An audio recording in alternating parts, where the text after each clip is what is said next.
খুব সহজ উপায়েই বাড়িতে বানিয়ে নেব চিকেন বিরিয়ানি। তার জন্য প্রথমেই মাংসটা ম্যারিনেট করে নেব।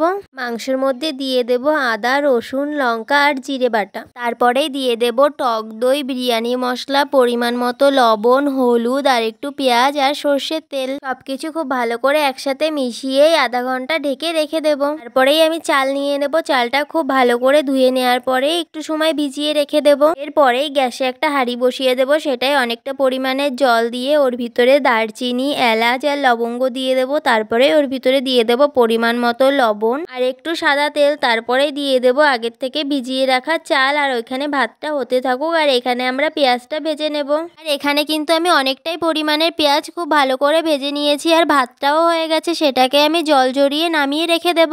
তারপরেই আমি পেঁয়াজ ভাজা তেলের মধ্যে আলুগুলো ভালোভাবে ভেজে নেব। আর তোমরা কারা কারা ঘরের চালের বানানো বিরিয়ানি রেসিপি দেখতে চাও অবশ্যই কমেন্টে জানিও। আর আলুগুলো ভেজে নেওয়ার পরে ওই একই তেলে আমি দিয়ে দেব দুটো এলাচ আর দারচিনি আর কটা জিরে। সবকিছু খুব ভালো করে ভেজে নেওয়ার পরেই দিয়ে দেব আগের থেকে ম্যারিনেট করে রাখা মাংসটা খুব ভালো করে কষিয়ে নেওয়ার পরেই দিয়ে দেব আগের থেকে ভেজে রাখা আলুটা মাংসর সাথে খুব ভালো করে মিশিয়ে নেওয়ার পরে দিয়ে দেব অনেকটা পরিমাণের জল। আর মাংসটা কিন্তু আমি বড় নিইনি, এখানে আমি মাংসগুলো ছোট ছোট করে কেটে নিয়েছিলাম। মাংসের ঝোলটা যখন কমে যাবে তখন মাংসের ঝোলটা হাঁড়িতে নিয়ে চারিপাশে লাগিয়ে নেব।